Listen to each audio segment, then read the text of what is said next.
জঘন্য অবস্থা। এখন ওয়াজের ময়দানে গেলে দেখা যায় হুজুরদেরকে বলেন, হুজুর আপনি কি করেন যে পিতামাতার হক, সন্তানের প্রতি যে পিতামাতার হকের কিছু ওয়াজ করেন। আরে বাবা, আপনি যদি আগে তাকে সন্তানের হক শিক্ষা না দেন, বাবা যদি সন্তানকে শিক্ষা না দেন কিভাবে পিতামাতার হক আদায় করতে হয়, ওই বেটা যখন বড় হবে কিভাবে জানবে যে আপনার প্রতি কিভাবে সম্মান করবে? তাহলে পেট ঘুরিয়ে নেন, শুধু ওই যে মাতা পিতার হক নিয়ে বসে থাকবেন না, সন্তানেরও কিছু হক রয়েছে আপনার প্রতি। আপনি যদি সন্তানের প্রপার হক আদায় করতে পারেন, খুদার কসম করে বলছি এই সন্তান কখনো আপনাকে বৃদ্ধাশ্রমের মধ্যে দিবে না। আপনি কি করবেন?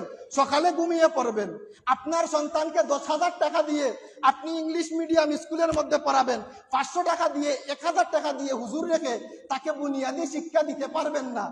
আপনার এই সন্তান কিভাবে বলছেন যে আপনাকে বড় হয়ে রেসপেক্ট করবে? কারণ সে